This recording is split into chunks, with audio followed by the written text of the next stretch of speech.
Good evening, listener. If you are alone with a dim lamp or traveling through night streets, take a slow breath and lean closer. This story of palaces and whispers may keep your thoughts awake longer than you planned. If quiet, careful history, told in gentle tones, is your companion for the night, a soft touch on subscribe will keep our lantern lit for the chapters to come. Now walk with me through a corridor of stone.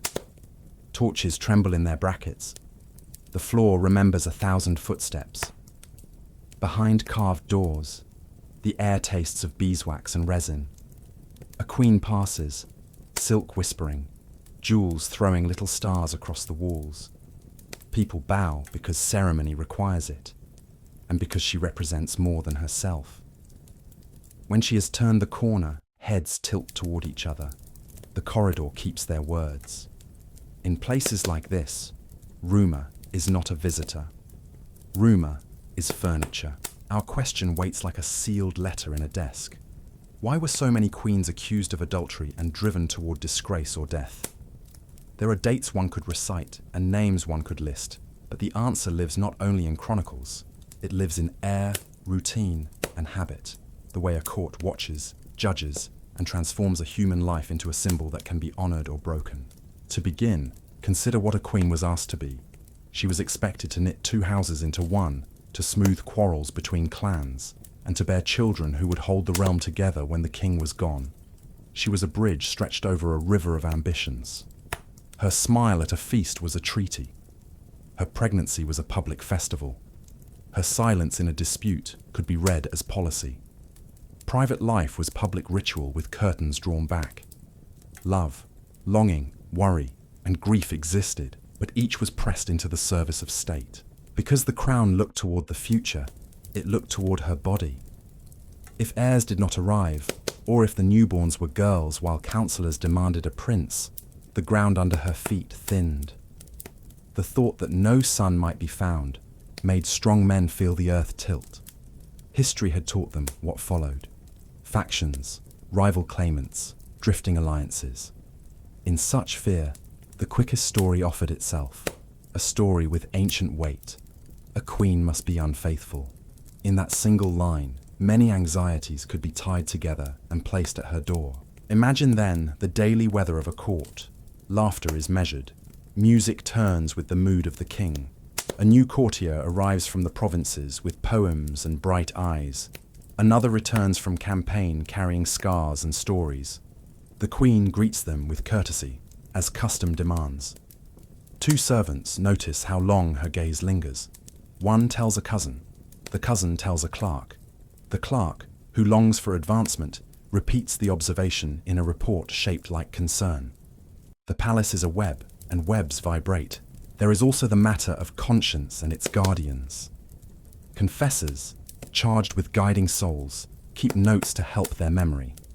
They ask detailed questions about thoughts and impulses, believing precision to be medicine. A queen kneels, seeking steadiness, and leaves lighter. The notes remain. In a later season, if the wind turns against her, those notes can be read aloud with new intent. The same room that calmed her heart can be cited as a cabinet of evidence. Power learns to wear many faces. A king may be restless in his marriage, or tempted by an alliance he could only form with a different bride. A minister may want to weaken the queen's family abroad. A rival at court may covet the patronage that circles her. For all of them, a charge of adultery is the cleanest knife. It is moral, legal, and theatrical. It can be carried into council with solemn faces and carried into the streets with drums. It places the queen not in a debate, but on a stage where the crowd expects confession, tears, and a fall of the curtain. Trials of queens rarely begin with facts. They begin with mood. Witnesses are searched for where stories have already settled like dust. Ladies are asked about glances, pages are questioned about messages. A letter without a seal is presented as a map to transgression. Even if no single tale is strong, together they can be bound into a braid that looks like certainty from a distance. Courts love tidy braids. Crowds love them more. In all of this, the queen stands almost alone. Her family may be far away across mountains or sea. The king, worried by counsel and by his own fears, grows formal. Some friends withdraw to avoid being named as accomplices. Others move closer, then suddenly keep their distance when the wind changes. She learns to talk carefully, to write carefully, to walk as if every footfall leaves a sentence behind. The isolation is not emptiness, it is pressure. Beauty offers no shield. Poets call it virtue, painters celebrate it, but courts treat beauty as a pretext. If a queen is admired, admiration is presented as temptation. If she is plain, coldness is presented as a motive for looking elsewhere. Either way, stories find a path. The palace is full of eyes that want patterns and ears that want rhythm, and rumor is the quick musician that plays for both. Consider a night when the court holds a masque. Silk masks, music for viols, winter fruit on silver plates. The queen dances once with a young noble who has just returned with honors. It is innocent, and it is not allowed to be only that. A rival smiles. A poet writes 2 lines that can be read in several directions. A page notices the noble leave a ribbon by mistake near the dais. In the morning, a chamberlain retrieves the ribbon and sets it aside.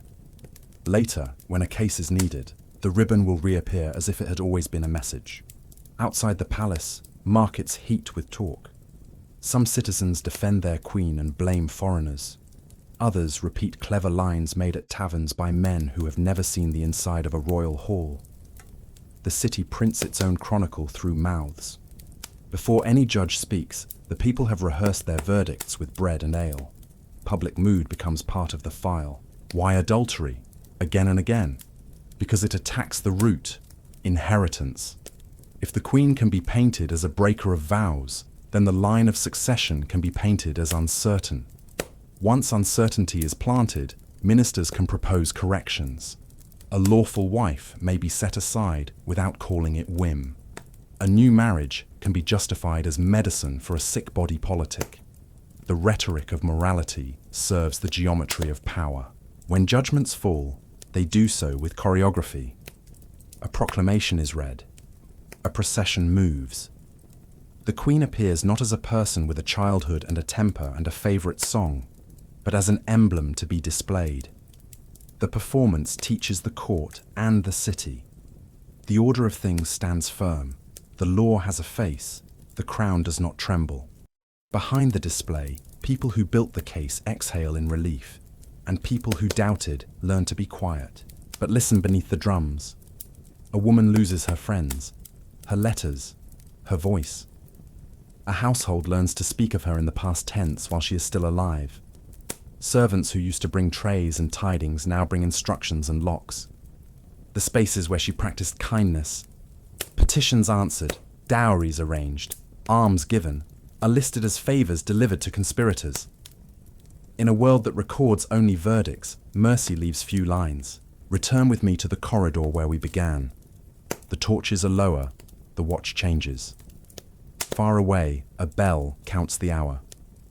A queen moves through that hour under eyes and under the arithmetic of heirs. The path that brought so many queens to accusation begins here, with fear of chaos, with men who demand certainty from bodies that cannot promise it, with courts that prefer neat stories to patient truth. In the chapters ahead, we will walk closer to the mechanics of this fear. We will see how a queen's body, praised in blessing and guarded by etiquette, was entered into the realm's account books like a line of revenue. How absence of a son could turn kindness into suspicion, and how the language of piety was used to dress political strategy. For now, step quietly from the corridor. The palace sleeps in public. Behind the doors, decisions are busy with dreams. The queen's chamber was built for quiet, but it never truly knew silence. Behind velvet curtains and painted screens, everything hummed with purpose. Candles breathed. Linen warmed on brass rails. The soft scrape of a cup on a saucer carried a meaning the servants would never write down. Keep her strong, keep her steady, keep the future near. In that room, the realm pretended to speak in whispers, though its questions were loud. When will there be an heir? When will the king's line be safe? From the hour a queen crossed the threshold as consort, Her body was counted as a public assurance. The treaty sealed at the altar was only half inked. The remainder waited inside her. Counselors did not say this aloud. Most wrapped their hunger in piety, but their eyes betrayed the arithmetic. 1 son to make the kingdom quiet, 2 to guard against fever and fate. More, if the gods were gentle. The queen felt that gaze the way one feels weather, not in a single drop of rain, but in a pressure that defines the whole day. Court life arranged itself around that pressure. Physicians, armed with phials and confidence, prescribed broths that balanced the humours. Midwives, who knew more than the men liked to admit, measured tiny changes in appetite and breath. Chaplains slid her name into the cadence of morning petitions. Ladies kept a discreet calendar, disguising the columns as a record of garments and audiences. Even the king's visits came to sound like bells rung at chosen hours. Affection tried to live there. Duty turned it into ceremony. In such a climate, absence grew heavy. If moons passed without news, the palace felt hollow, in a way music could not mend. Banquets sparkled, but the sparkle was brittle, like glass held too tight. Men at the council table grew purposeful with their stories. Remember this dynasty that failed for want of a boy. Remember that one that split itself into wars of cousins. The lesson was never just history. It was an accusation delivered by parable. Each tale ended in the same sigh. The realm needs certainty. Certainty, in those halls, wore a single mask, a prince. Without him, fear reached for simpler explanations. Perhaps, said some, heaven withheld favor because a private fault lived in the palace. Perhaps, murmured others, the queen's constitution was unsteady, the cold nature of her homeland ill-suited to the king's blood. Perhaps a curse. When fear lacks knowledge, it will settle for narrative. And the most efficient narrative, the one that gathered politics, piety, envy, and impatience into one sharp point, was adultery. A queen could not answer that story with proof. She could only try to live so carefully that even hunger for a piece of fruit at the wrong hour did not look like a sign. She learned to greet courtiers with a gaze that fell like sunlight on a wall, warm even, never lingering. She kept her hands close. The smallest touch, witnessed and retold, could swell into a tale that no council could compress again. She shortened her walks in gardens if a young noble's path crossed hers too often. She dismissed a song if its refrain invited the wrong sort of thought in the listeners who loved to misunderstand. There were women who bore daughters and wept in private because they could not give the court the sound it demanded. There were women who miscarried and found their grief weighed like debt in a ledger. Rumour did not respect mourning. When a litter left quietly by the side gate, compassion and calculation stood elbow to elbow. Someone would be kind to the ladies who had watched all night. Someone else would wonder whether a sin had been washed away with the blood. Where love should have guarded, suspicion made itself at home. Men did not examine themselves with the same zeal. When a king's strength faltered, courtiers called it a passing cloud. If seasons passed and no child came, scholars prepared arguments about stars and humours, midwives received curt nods, and the chaplain wrote longer prayers. Rarely did the map of blame move toward the throne.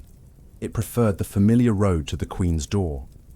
That road was paved with precedent and maintained by convenience. The confessional, built as a shelter, could also be a net. A confessor trained in detailed inquiry might ask a cascade of questions, meant to soothe conscience by naming everything it feared. He would ask about glances, about thoughts, about dreams that arrived uninvited like weather. A penitent tried to be honest, hoping that light would scatter shadows. The notes the priest kept for memory's sake stayed locked in his desk until someone asked the lock to open.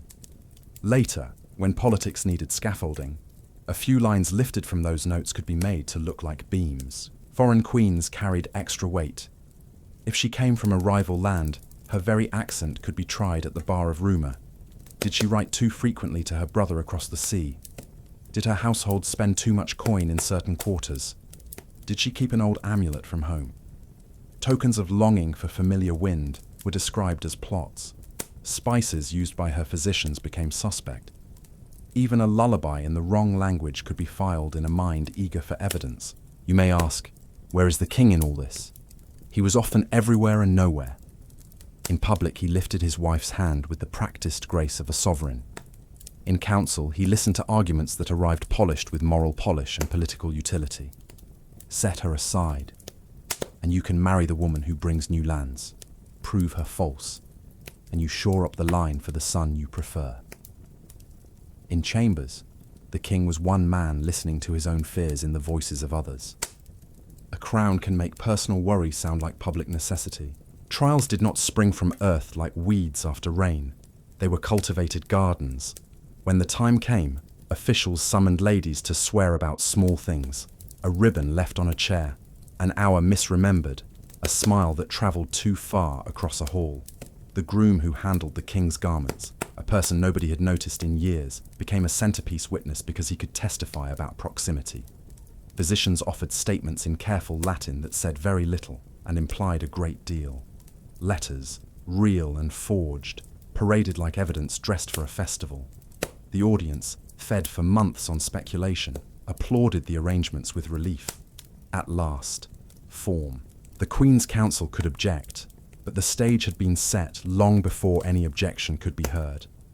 A case assembled in private does not need truth as much as it needs rhythm.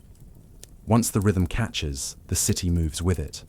The baker hums it while turning loaves. The fishmonger hears it in the bell that marks the hour. Children play at trial in alleys, and the losing child, wearing a paper crown, must bow and pretend to sob. Even innocence struggles against choreography. There were households that refused the dance. A king who had learned tenderness from loss could weigh his own faults and find patience. A counselor brave enough to risk his career could say aloud what others only thought, that the realm's stability should not be procured with blood. A confessor could turn notes to ash. A midwife could simply tell the truth, no more, no less, and refuse to embroider. But those acts, while real, travelled more slowly than scandal. Mercy has quiet shoes. The Queen, living under this weather, developed a separate set of hours. Public time, with feasts and presentations and petitions at the gate. Private time, where she pressed a forehead to cool stone and counted every friend she could still name without doubt. Between those hours walked a third, the time of paper. She wrote to a sister in another country, asking for herbs, for stories about nieces and nephews, for the old recipe for almond bread. The letter smelled faintly of lavender and fear. She sealed it with wax and a signet engraved with hope. In that letter, she could not confess the thing we already know, that her body had been transformed into a map others argued over with sharp tools. She could not say that kindness had become evidence when witnesses were eager to gesture and nod. She could not write about the way music felt different, how the viols now seemed tuned to the note of pressure. She sent the letter anyway because sending it was an act against the tide, a way of saying, I am still a person inside this symbol. This is why the accusation of adultery found such easy soil. It explained too much, too quickly, for leaders who prized quick explanations.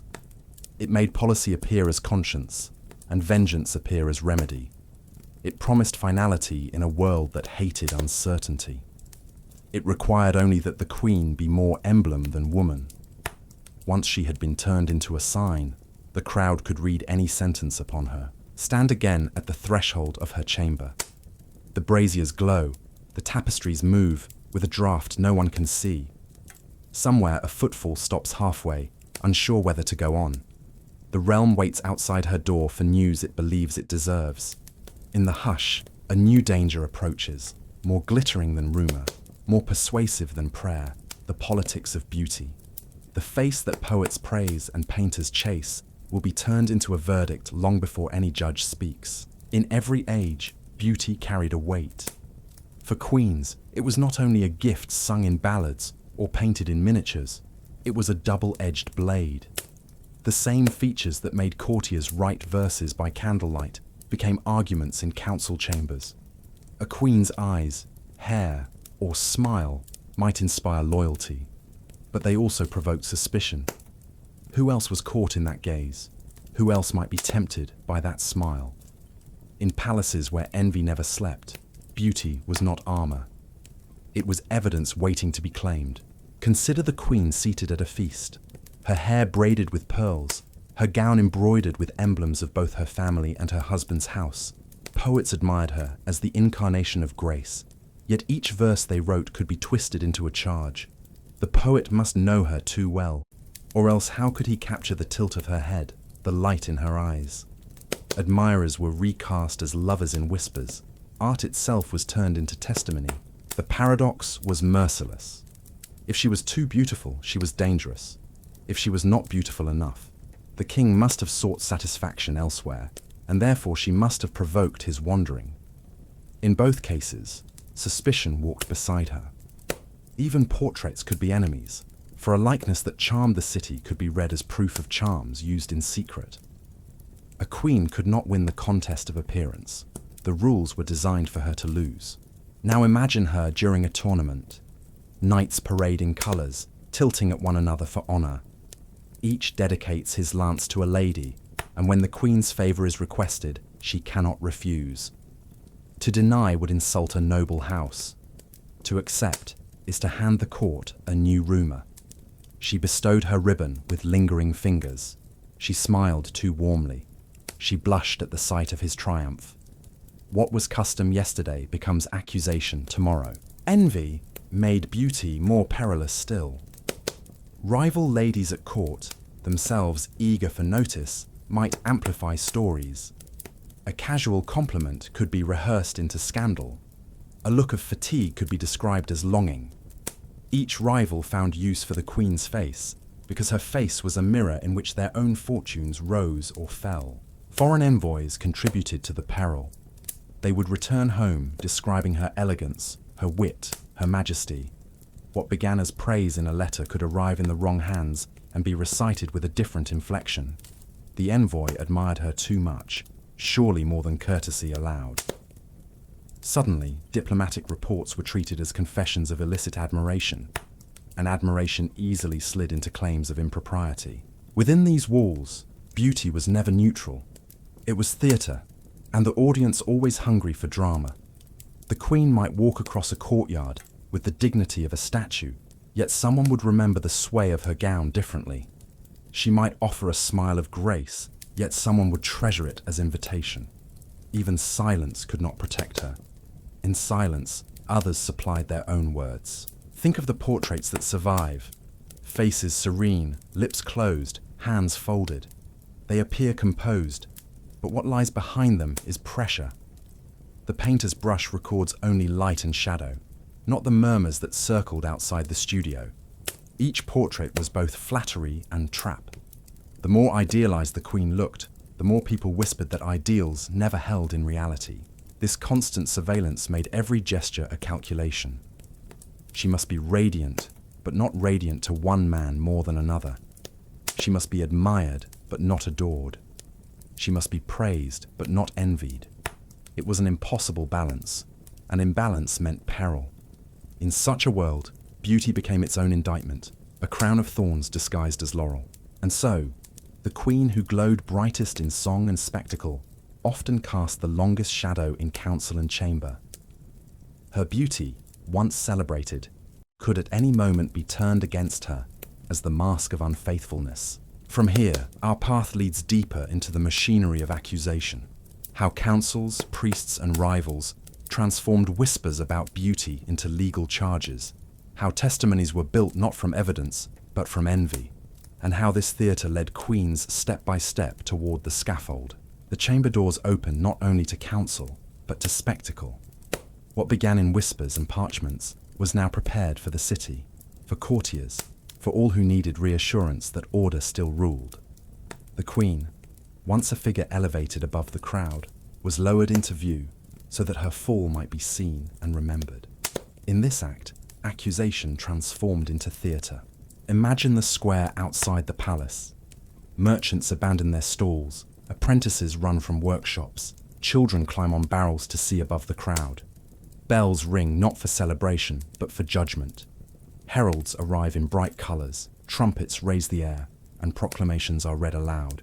The words, rehearsed and deliberate, declare the Queen's betrayal, not merely of her husband, but of the realm, of the church, of God himself. The crowd murmurs, some shocked, others eager, many already persuaded by months of rumor.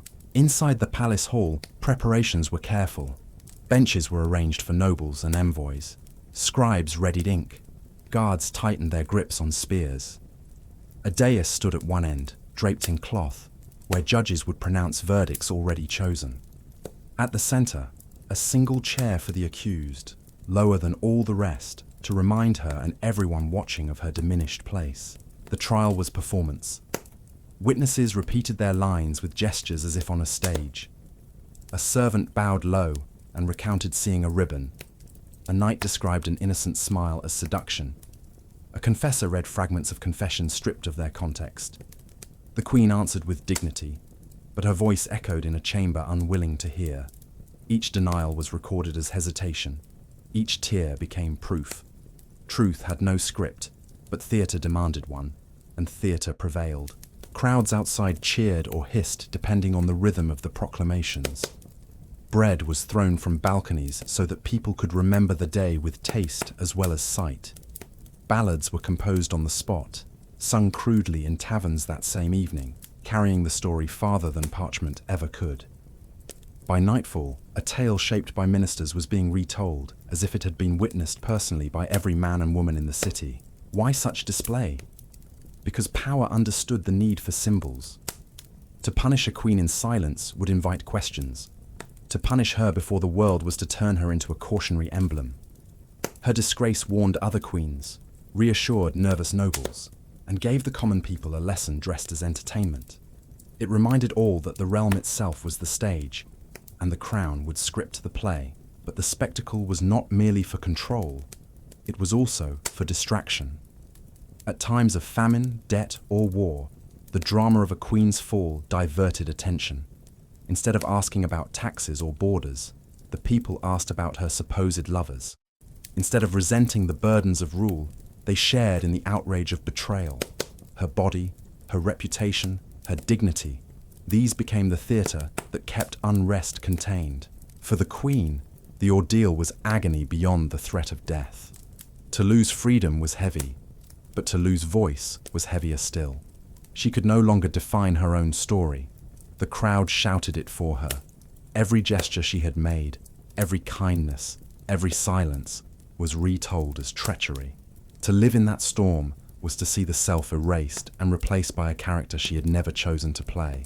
Even when the sentence was known, the performance continued. Processions to prison were staged with deliberate steps. She was paraded through streets, so that all might see guilt written upon her shoulders.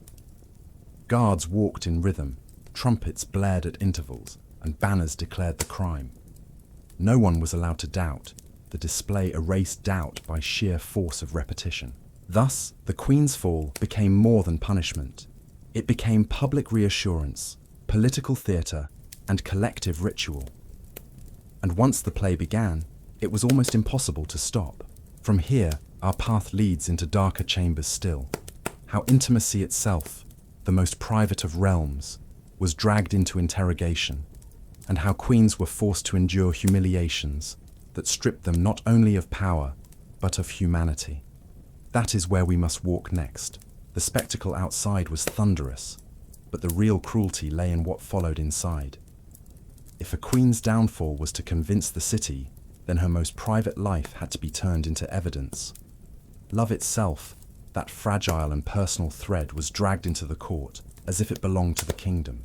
In this way, intimacy became the next weapon, sharpened against her until she could no longer recognize her own story. Step into the great hall again. The dais is crowded with scribes, priests, and nobles, each waiting for their moment to speak. Before them sits the Queen, no longer robed in jewels, but still carrying the dignity of lineage in her bearing. Around her, parchment rustles. Witnesses are called. They are not generals or statesmen, but those who lived closest to her, ladies in waiting, chambermaids, even servants who carried trays and trimmed candles. The court does not ask about treaties or policies. It asks about gestures, glances, sighs. Every scrap of private life is unwrapped like contraband. A maid might be asked, did the queen ever smile when reading a letter? A courtier might be pressed, did she walk in the garden at dusk with a man not her husband? The questions are framed so that silence itself sounds like admission. If one says, I cannot recall, the record will read, she did not deny. Thus intimacy, which was once a shelter, becomes a courtroom trap. Confessors add their voices. Pages from confessional notes are read, fragments of phrases stripped of mercy. Perhaps the queen once confessed to a fleeting doubt, to a moment of longing she could not name, or to dreams that troubled her sleep. In the hands of accusers, these lines become nails hammered into a coffin. A moment of honesty, once meant to heal the soul, is now paraded as evidence of sin. The sacred becomes profane, not by her choice, but by the machinery that needs her fall. Even the language of the trial reveals its cruelty. Words of love are translated into words of treason. An innocent compliment, your courage steadies me, is twisted into, she confessed her passion. A token given at a feast meant as courtesy becomes proof of exchange. The court rehearses intimacy as crime, transforming kindness into conspiracy. By the time the queen speaks, her voice trembles not because she is guilty, but because she realizes that her life has already been rewritten. Consider the humiliation of being questioned about one's own marriage. Courtiers, who had no place in the royal bedchamber, demand to know its secrets. Did the king visit often? Did he seem pleased? Did she turn away from him? The queen cannot answer without shame. To speak is to betray privacy. To refuse is to invite suspicion. Thus, either path leads toward guilt. The trial does not seek truth. It seeks spectacle, and spectacle thrives on exposure. History offers cruel examples. In England, Anne Boleyn was accused not only of adultery, but of unnatural affections, her alleged intimacy rehearsed before hostile crowds. In France, queens such as Margaret of Burgundy were whispered about in chronicles, their supposed liaisons expanded into theatre. In each case, the details were more fantasy than fact, but fantasy was enough when scribes inked it onto parchment and heralds cried it into the streets.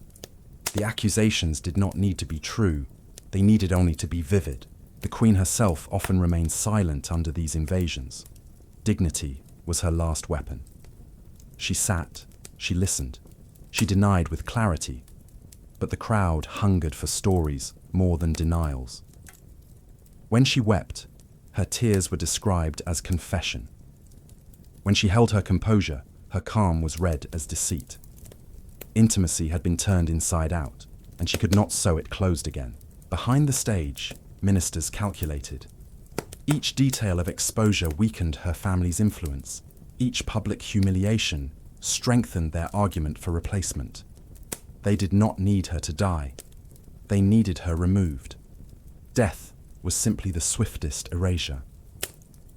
A queen stripped of privacy was already half executed in spirit, and the scaffold was merely the final chapter. The cruelty of these trials was not in their verdict alone, but in the way they destroyed memory. A queen who had once been praised for grace and kindness was now remembered for scandal, for betrayals she never committed. Her children, if she had them, inherited suspicion. Her name, repeated in songs and pamphlets, became a cautionary tale. The intimacy stolen from her chamber was spread like ashes across the realm, impossible to gather again. Picture her at night, after the court disperses. She sits in a small chamber, guarded by men who avoid her eyes. The candle burns low. She thinks of her childhood, of gardens where she once ran freely, of songs sung without fear. She remembers the first time she saw the king, the trembling hope of marriage, the prayers whispered for strength. All of that seems stolen, replaced by a script written by enemies. She whispers a prayer, not for acquittal, but for remembrance, that someone, someday, might know she was more than the sum of accusations. Thus, intimacy became the cruelest battlefield. A queen could lose armies, castles, and titles, but to lose her own story of love, That was the sharpest wound. And the machinery ensured that wound bled in public, so the crowd could point and say, "There is the woman who betrayed her king." Whether she had or had not mattered less than the performance. Her downfall was not a matter of fact, but of theatre, and intimacy provided the most dramatic scenes. From here, the path only darkens. For if intimacy can be rehearsed as crime, then loyalty itself can be turned into treason. In the next chapter, we will see how queens, cornered by this machinery, faced not only shame, but the fatal sentence that ended their lives. The sentence had been spoken, and though the queen already knew the verdict long before the words left the judge's lips, the ritual of pronouncement sealed her fate. What followed was not simply punishment.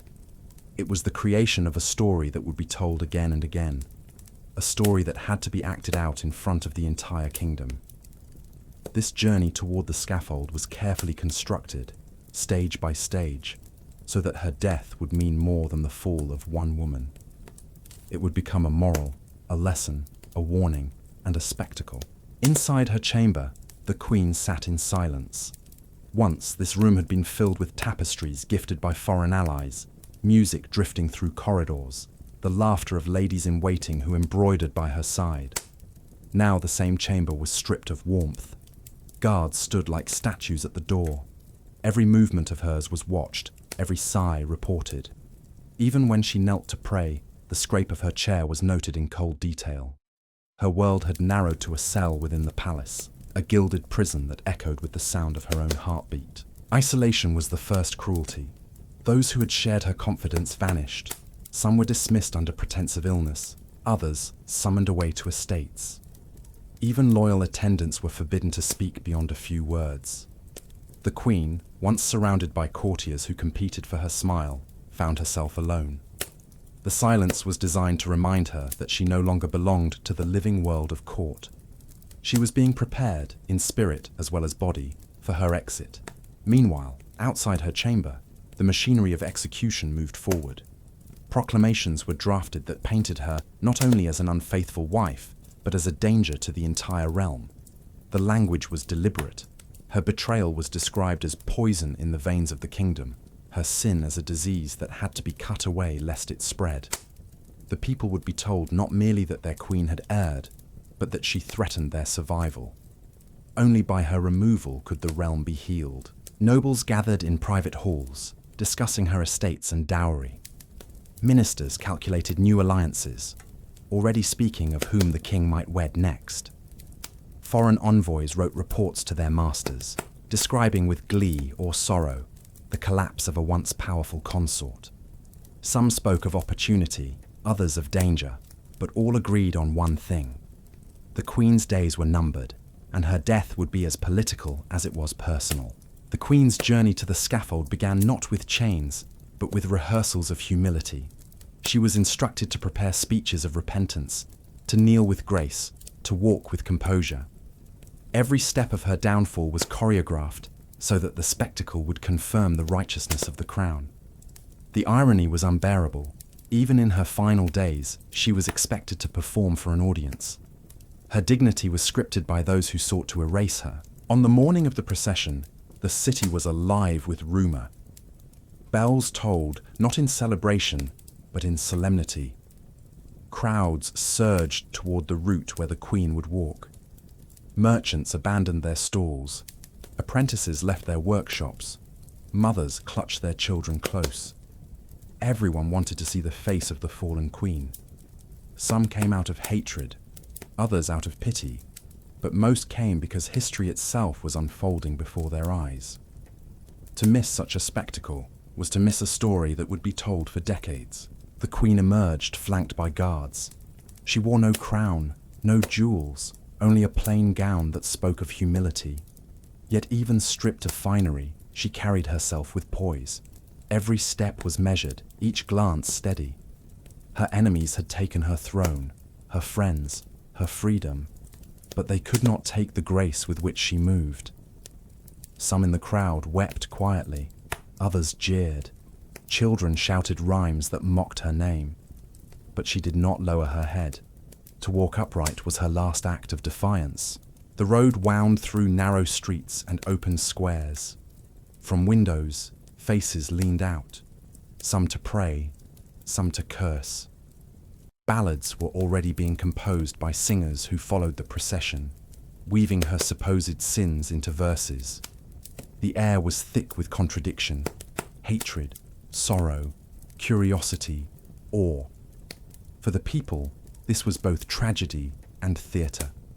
For the Queen, it was the longest journey of her life. At each stop along the way, heralds read proclamations of her guilt. The words rang out in harsh tones, echoing against stone walls. Adultery, betrayal, treason. Each accusation struck like a hammer, designed not only to condemn her, but to assure the people that justice was being done. The Queen listened, her face calm, though inside her heart raged. She knew these were lies, but she also knew that truth had no place in this performance. The script had been written, and she was forced to play her role. The scaffold appeared at last, rising above the crowd like a stage set for finality. Its timbers loomed dark against the sky, the platform wide enough for thousands to see. The executioner waited, hooded, his axe gleaming in the morning light. Around the scaffold, banners proclaimed loyalty to the king and to God, as if her death were not merely an execution, but a sacrifice offered for the stability of the realm. The Queen climbed the steps slowly. Each footfall echoed in silence, for the crowd had hushed. For months they had whispered, speculated, laughed, and sung. But now, confronted with her humanity, with the sight of her poised figure ascending toward death, they fell silent. Even children stopped their rhymes. All eyes were fixed upon her. From the platform, the Queen gazed out over the sea of faces. She saw hatred and pity mingled, triumph and sorrow intertwined. She knew that most would remember her not as she truly was, but as the character the court had forced her to play. And yet, in this moment, she held power again. Her words, if she spoke them, would echo beyond the scaffold, carried in memory long after her body was gone. Thus, the journey to the scaffold was not simply a passage to death. It was the transformation of a queen into a story, of a woman into a symbol. Her enemies sought to erase her, but in elevating her to the stage, they ensured her memory would endure. She was condemned as traitor, but remembered as martyr. Her dignity, carried to the very end, defied the lies written about her. And so, as she stood upon the scaffold, the world seemed to pause. The next breath, the next word, the next gesture would decide how history remembered her. Execution would end her life, but not her story. That was the paradox of power. In trying to destroy her, they had made her unforgettable. The verdict had the sound of iron even before it was spoken. It rang in the way doors opened for others and closed for her, in how greetings thinned to nods, in the way the palace learned to step around her name as if it were a spill on polished stone. When the judgment finally arrived, formally read, carefully phrased, handed down as if the heavens themselves had affixed a seal, it did not fall like thunder. It settled like snow, layer upon layer, muffling what she said, burying what she had been. From that hour, the journey to the scaffold began, though it did not start with chains. It began with absence. The chamber that had once filled with rustle and light grew orderly and still. A lady who used to bring music now brought silence. A page who used to laugh when the spaniel chased a ribbon now studied his boots. The Queen watched small loyalties turn into careful distances. It is difficult to count betrayals. It is easy to count the moments when no one meets your eyes. Her confinement, when it came, chose rooms that knew her. That was the first cruelty. The bed was the same, the tapestries the same, the window framing the same square of sky. The difference lay in the air. Guards stood where servants had stood. The clicks she heard were bolts, not latches. A brazier still burned, but it warmed no one. When she looked at the embroidered hunt scenes along the wall, she felt as if the stag's eyes had learned pity. The ministers worked outside her door with a precision that would have served any state well had it been spent on mercy. Scribes summarized the trial for the archives, removing the pauses and the tremors, so that the record would lie cleanly on the page. Couriers rode with letters to cities that mattered, each document asserting that the realm had prevailed over scandal. Priests revised sermons meant to teach order from her ending. The point was not discovery. The point was choreography, to move the court from uncertainty into a single repeatable gesture. In the market, the city rehearsed its part. A sheet seller hummed a tune that someone had just composed. A ballad with a clever rhyme that mispronounced her name to make it fit the meter. A boy shouted the latest pamphlet's title and promised wicked details inside. A fishmonger bought 2 copies, one for himself and one to read aloud to neighbours who could not. Every telling sharpened the story. Every telling dulled the woman. News of the date travelled ahead of the formal proclamation, as such news always does. When the day was fixed, the palace set about its rituals. A procession route mapped and inspected. A platform tested for weight and sightlines. A space chosen for the dignitaries. A line drawn beyond which the crowd must not pass. It resembled, with haunted symmetry, the plans made for her wedding. The path, the platform, the places for the honoured and the common.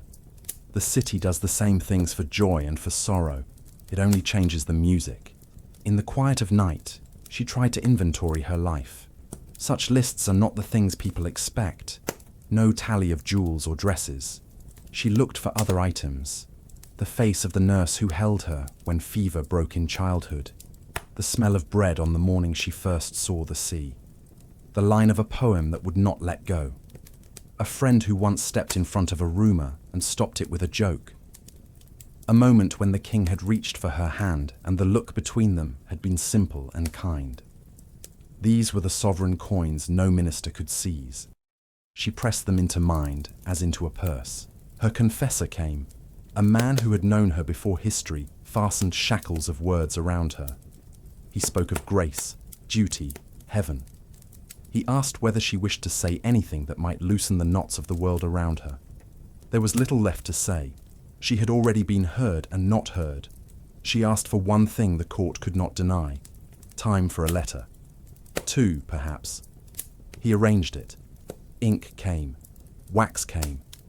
A seal came that meant nothing and everything. To her mother she wrote not of fear, but of order. This is how it will go. Do not travel. Guard your health. Teach my sister to hold her tongue. Tell the cousins I am in God's hands. She did not speak of the room because she knew her mother would see it anyway. The place where sadness sits.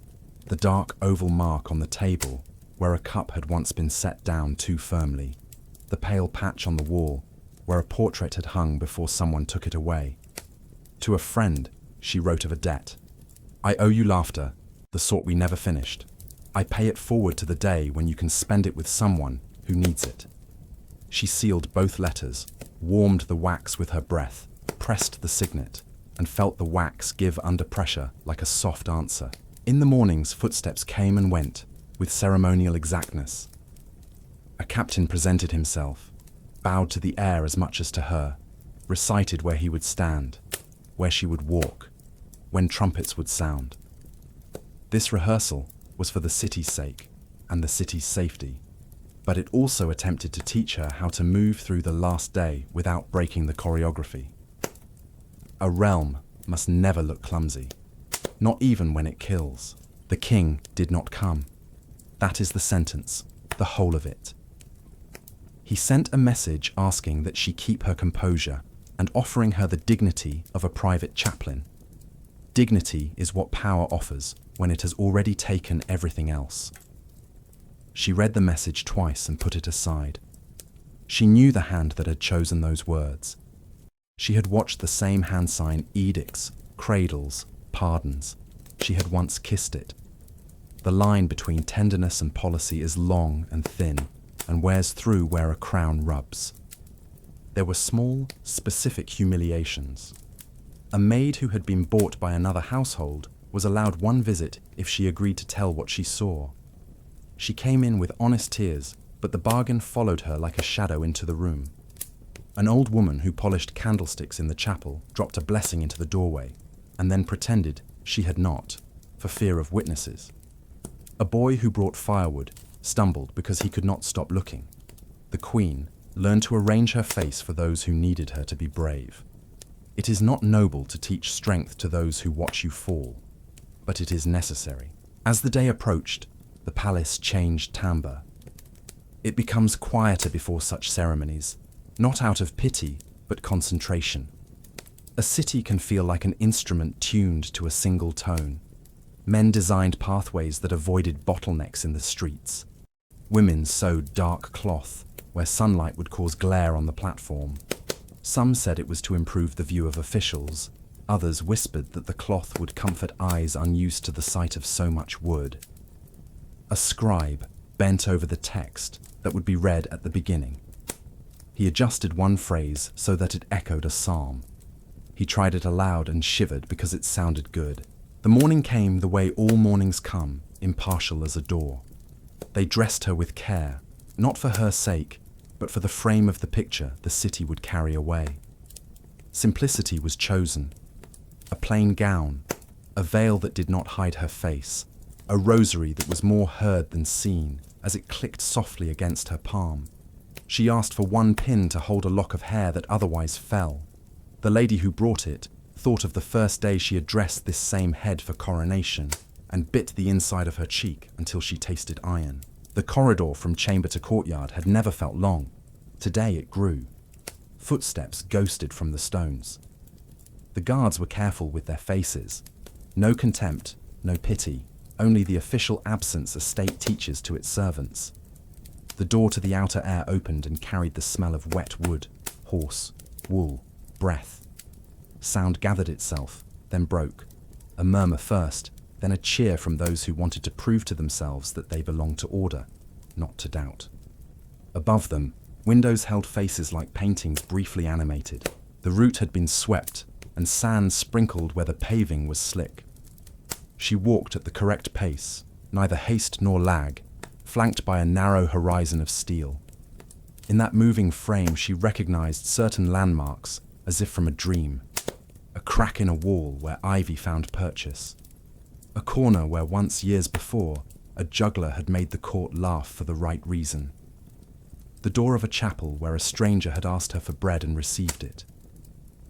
Memory is not a protest, but it is a companion. Somewhere along the way, a man shouted an insult and was hushed. Somewhere a woman cried out a blessing and was hushed. A child asked a question and was answered with cake. A dog barked and then, hearing its own sound above the hush, stopped, ashamed of participating. The scaffold stood in its clearing as a work of carpenters, not of myth. It had square joints and a smell of pitch. A ladder leaned upon it like an itinerary.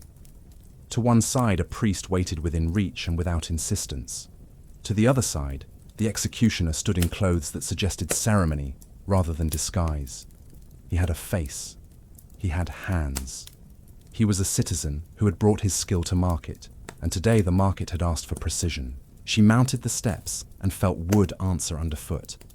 The sky showed itself as if it had no part in any of this. The crowd did what crowds always do. It breathed in one piece. The official who read the preface cleared his throat and sent his voice down the street.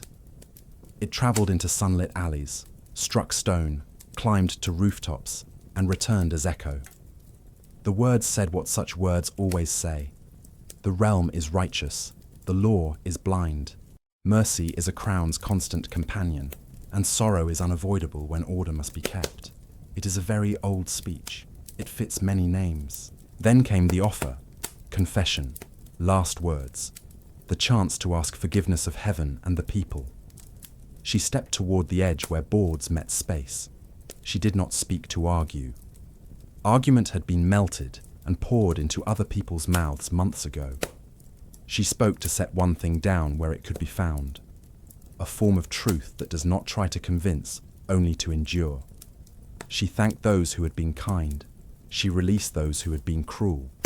She asked prayers for the king's soul and the realm's peace. It was correct, and more than correct.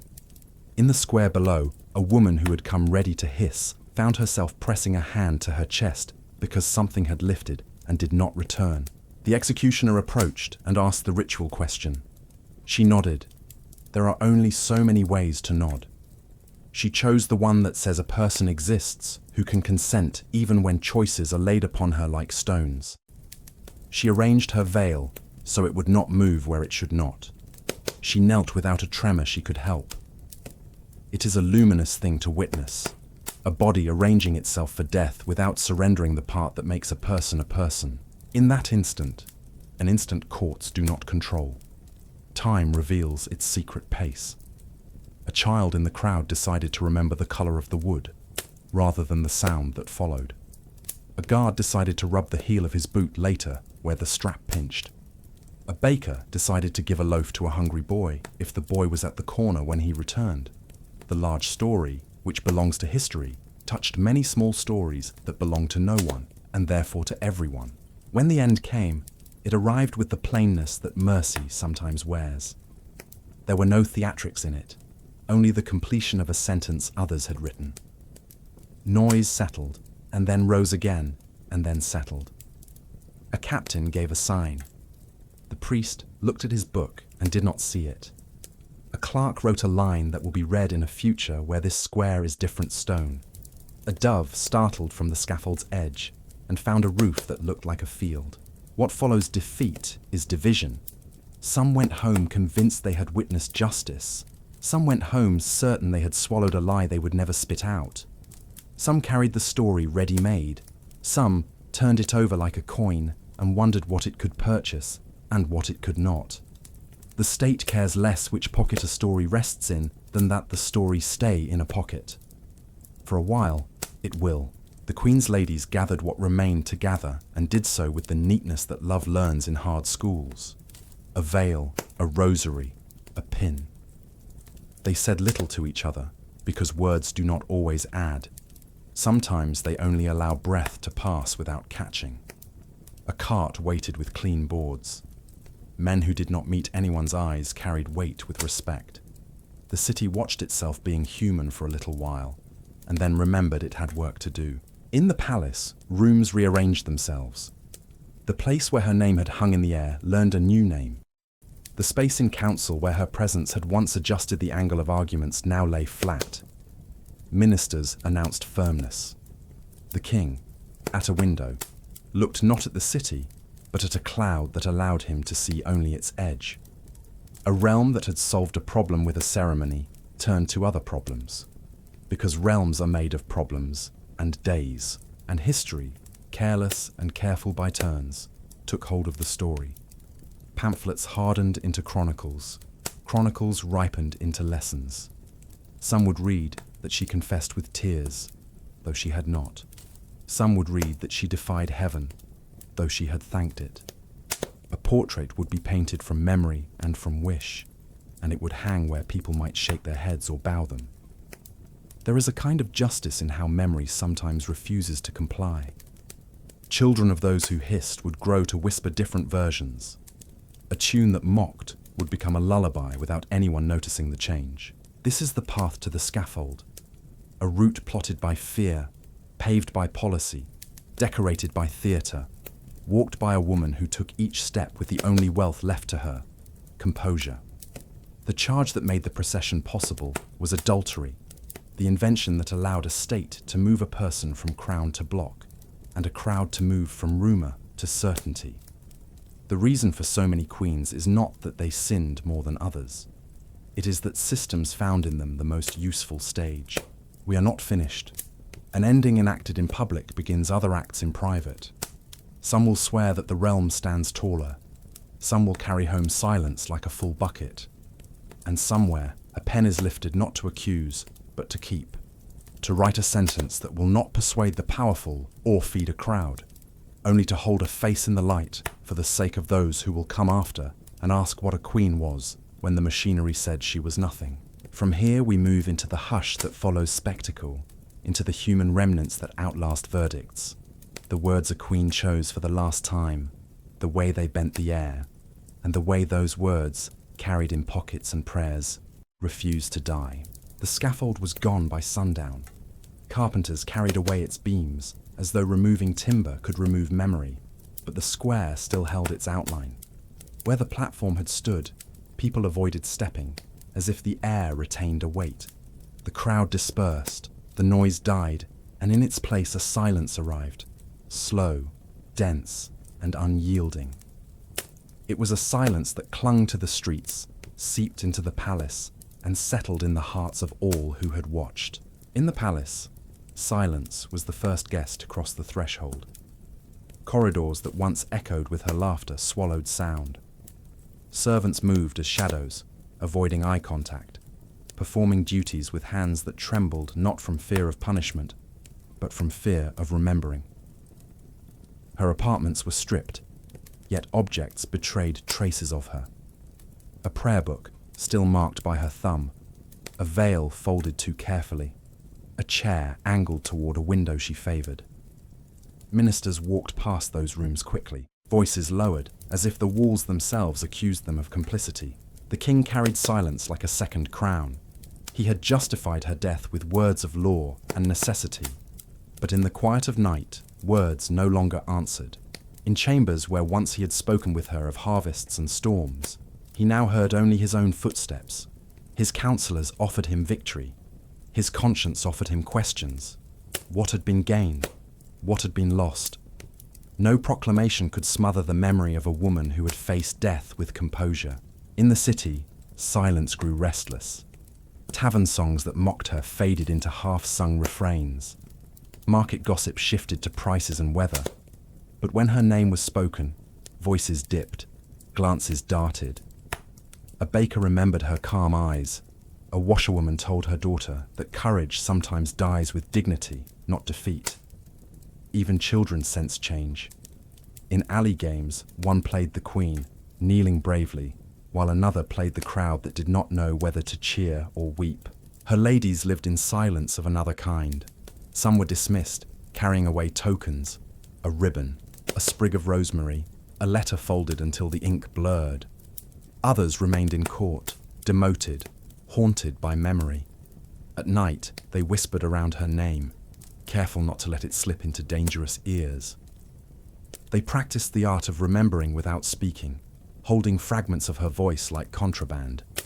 Each carried grief like a concealed jewel, small, bright, forbidden. Her family received silence wrapped in ceremony. Letters arrived declaring justice, stability, divine order. Between the lines, they read only emptiness.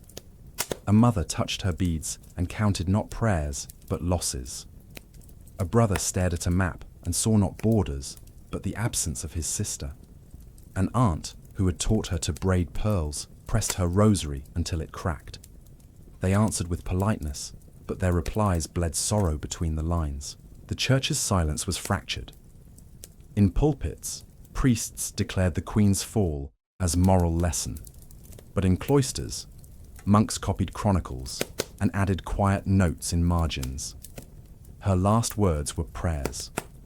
A confessor burned his notes, unable to bear the weight of words once offered in trust, now twisted into evidence. In choirs, hymns carried no name but carried intent, voices rising as intercession disguised as liturgy. Foreign courts received news clothed in diplomacy. Envoys wrote careful reports praising order, avoiding cruelty.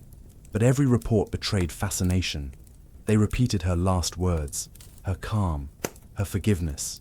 Even rivals admitted respect, tucking the paradox into letters. The paradox of a queen condemned as guilty, but remembered as noble. Time dulled noise, but sharpened silence. Markets grew busy. Feast days returned. Music filled courtyards. Yet anniversaries betrayed memory. Each year, on the day of her death, rain seemed heavier, winds harsher, as if the sky itself remembered. An old woman paused at the square, pressing her forehead as though measuring fever. Children repeated rhymes they had never witnessed, inheriting fragments of a story wrapped in hush. The king remarried, and the court reshaped itself with speed. Feasts gleamed, alliances shifted, ceremonies glittered. To some, change brought relief. To others, it sharpened grief. The echo of her absence persisted. Silence proved more loyal than courtiers. It followed the new queen, haunted banquets, lingered in galleries. Power can govern noise, but silence resists. Historians would later argue motives and outcomes. Some insisted her guilt was proven, others exposed forged documents, still others calculated the political gains. But even the harshest chroniclers left an asterisk beside her name. Remember how she spoke at the end. That asterisk shone brighter than accusations, for it testified that silence had preserved what power sought to erase. Silence became her empire. It stretched across markets, manors, barracks, cloisters. It taught different lessons. To the ambitious, it warned of victories too perfect. To the fearful, it hinted at cracks in the edifice of law. To the devout, it suggested sanctity appears where verdicts declare sin. To the young, it planted questions that no court can silence. And from questions grew resistance, not in banners or revolts, those would come later, but in refusals. A lady refusing to perjure herself against a friend, a scribe preserving an unedited letter, a captain dispersing a crowd with mercy rather than cruelty. These were small seeds planted in silence, seeds that one day would sprout into challenge. The silence after her death was not emptiness. It was an unseen labor, shaping memory, shaping conscience, shaping futures. Her enemies had won the day, but not the night. That night, filled with hushed remembrance, belonged to her, to those who mourned, to those who doubted, and to those who would one day retell the story with different courage. From this silence grows the legacy of fear. Queens who follow will count windows, weigh glances, guard every word, for they know silence remembers. And silence, once planted, cannot be executed. It survives scaffold, decree, and crown. It waits, and in waiting, it teaches. In the palace, silence was the first guest to cross the threshold. Corridors that once echoed with her laughter swallowed sound. Servants moved as shadows, avoiding eye contact, performing duties with hands that trembled not from fear of punishment, but from fear of remembering. Her apartments were stripped, yet objects betrayed traces of her. A prayer book still marked by her thumb, a veil folded too carefully, a chair angled toward a window she favored. Ministers walked past those rooms quickly, voices lowered, as if the walls themselves accused them of complicity. The king carried silence like a second crown. He had justified her death with words of law and necessity. But in the quiet of night, words no longer answered. In chambers where once he had spoken with her of harvests and storms, he now heard only his own footsteps. His counselors offered him victory. His conscience offered him questions. What had been gained? What had been lost? No proclamation could smother the memory of a woman who had faced death with composure. In the city, silence grew restless. Tavern songs that mocked her faded into half-sung refrains. Market gossip shifted to prices and weather, but when her name was spoken, voices dipped, glances darted. A baker remembered her calm eyes. A washerwoman told her daughter that courage sometimes dies with dignity, not defeat. Even children sensed change. In alley games, one played the queen, kneeling bravely, while another played the crowd that did not know whether to cheer or weep. Her ladies lived in silence of another kind. Some were dismissed, carrying away tokens, a ribbon, a sprig of rosemary, a letter folded until the ink blurred. Others remained in court, demoted, haunted by memory.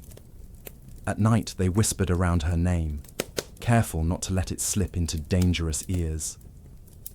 They practiced the art of remembering without speaking, holding fragments of her voice like contraband. Each carried grief like a concealed jewel, small, bright, forbidden. Her family received silence wrapped in ceremony. Letters arrived declaring justice, stability, divine order. Between the lines, they read only emptiness. A mother touched her beads and counted not prayers, but losses. A brother stared at a map and saw not borders, but the absence of his sister. An aunt, who had taught her to braid pearls, pressed her rosary until it cracked. They answered with politeness, but their replies bled sorrow between the lines. The church's silence was fractured.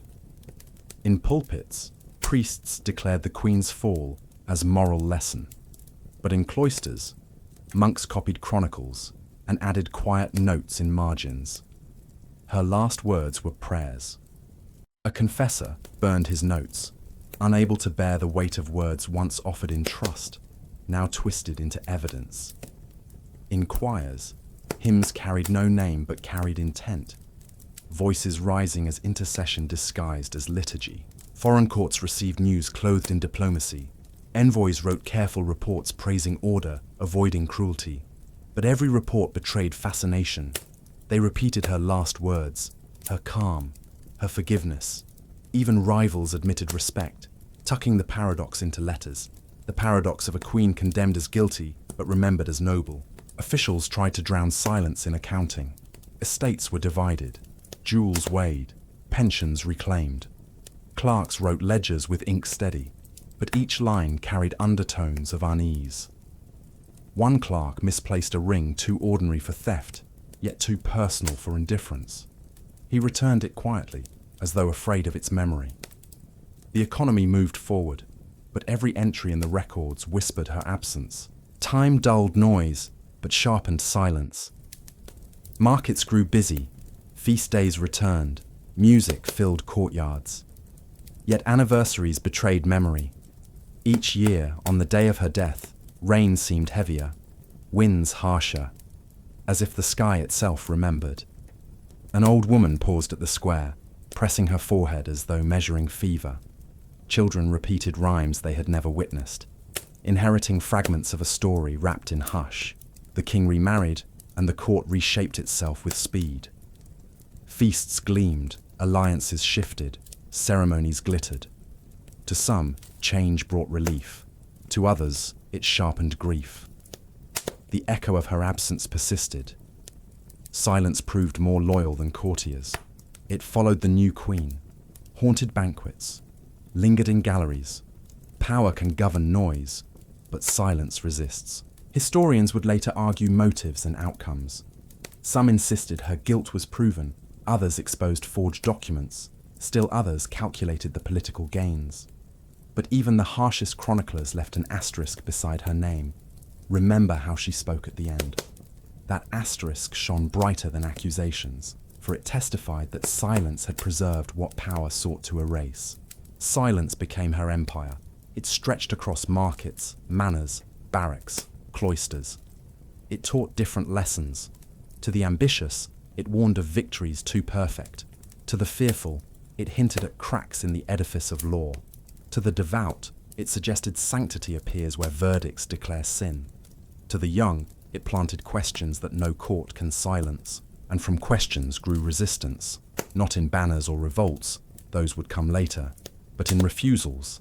A lady refusing to perjure herself against a friend, a scribe preserving an unedited letter, a captain dispersing a crowd with mercy rather than cruelty. These were small seeds planted in silence, seeds that one day would sprout into challenge. The silence after her death was not emptiness.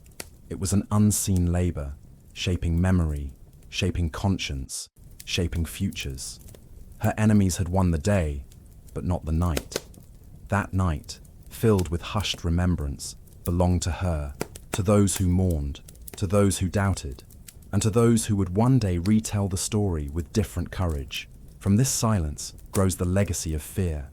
Queens who follow will count windows, weigh glances, guard every word, for they know silence remembers.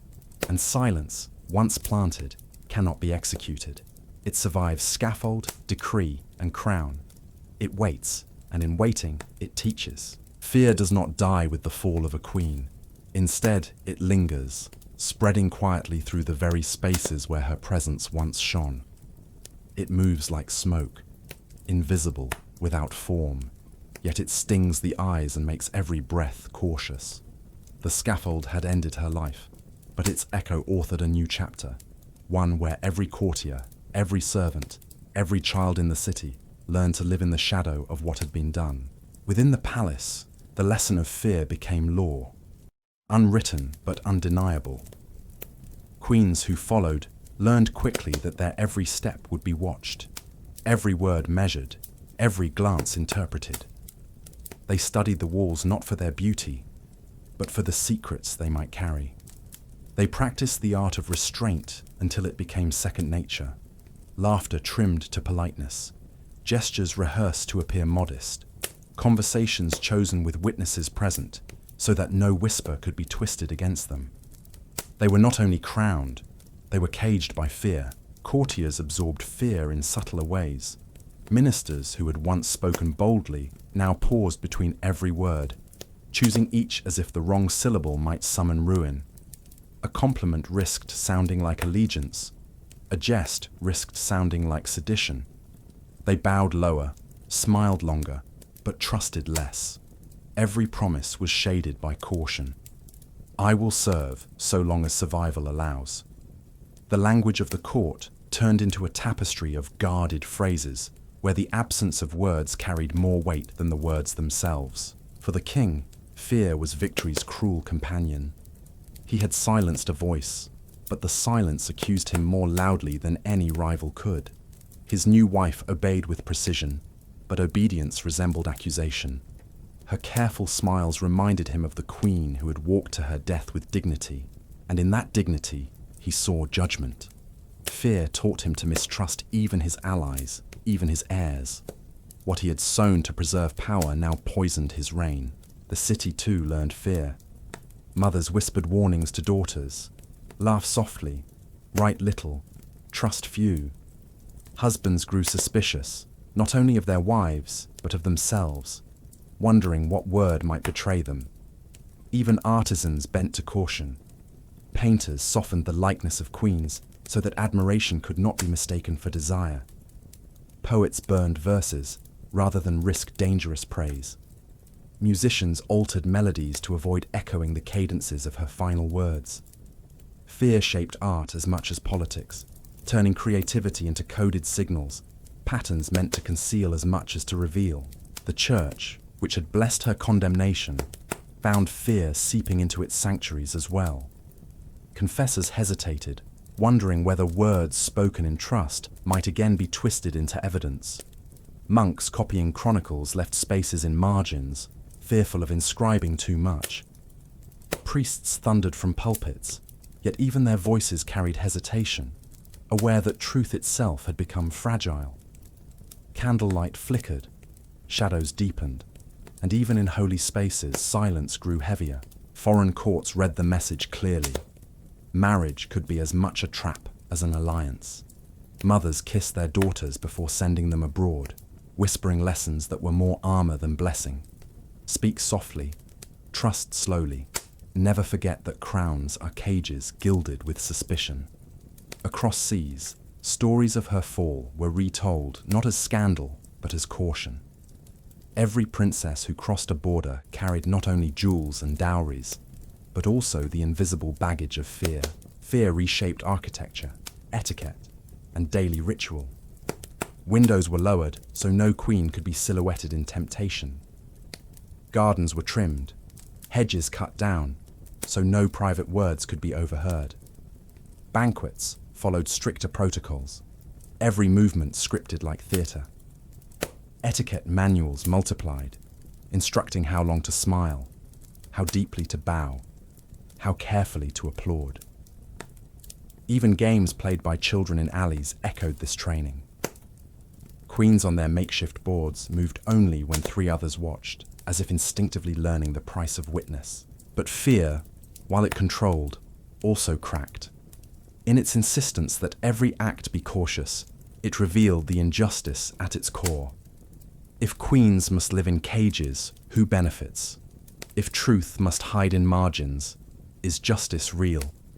These were questions that spread like roots beneath stone. Fear hardened obedience, but it fertilized doubt. And in doubt, seeds of resistance began to grow. So the legacy of fear was double-edged.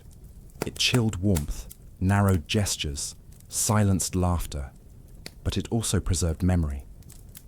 The queen who had died on the scaffold lived on in whispers, in glances, in songs half sung at night. Her composure, carried by silence, became a mirror for those who came after.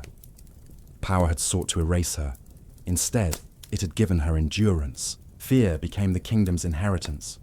Courtiers who weighed words like coins, queens who measured every smile, kings who mistrusted their own triumph, people who told their children caution before courage.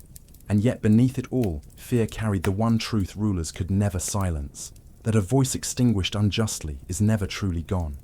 It lingers, teaching caution, but also reminding the living that justice bent by power cannot hold forever.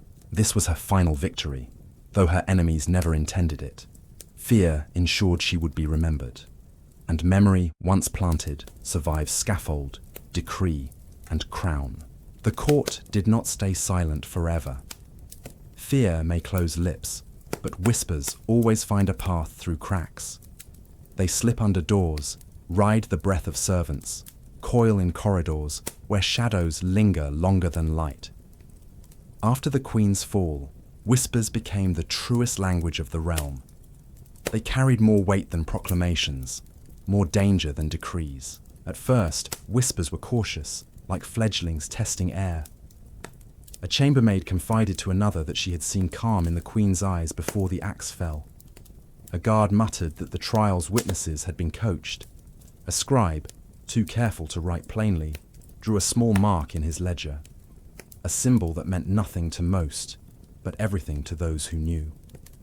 Each whisper was small, but together they formed a current strong enough to unsettle certainty. The palace halls began to hum with these fragments. A tapestry might conceal a conversation, a stairwell might echo secrets. Servants became the carriers of history, passing pieces of memory in baskets of laundry, pitchers of wine, folded linens. Ministers pretended not to hear, but they heard enough to fear. Rumors lived in the shadows, and shadows stretched into every chamber. The new queen, though innocent of her predecessor's fate, lived beneath whispers as though they were chains. Her every movement was compared to the one who had gone before. If she laughed, whispers said she mocked the dead. If she wept, whispers said she feared the same end. She slept in chambers that had once held another, and every creak of wood, every flicker of candlelight carried whispers that no walls could silence. Her crown glittered, but whispers tarnished its shine. Whispers, too, reached the king. He could punish speeches, ban songs, silence ministers. But whispers moved like water, unseen, unmeasured, unstoppable. He found himself haunted not only by what people said, but by what they refused to say in his presence. Silence in a council chamber meant more than words. He mistrusted the laughter of courtiers, sensing it might carry echoes when he left. He began to wonder whether his crown sat on stone or sand. Fear had been his tool. Whispers became his torment. In the city, whispers turned into folklore. Children repeated them in rhymes, not understanding their weight. Women wove them into lullabies, half song, half memory. Men told them over mugs of ale, lowering voices only when outsiders entered. Stories changed in telling. In one version, the queen prayed for her children. In another, she cursed her accusers.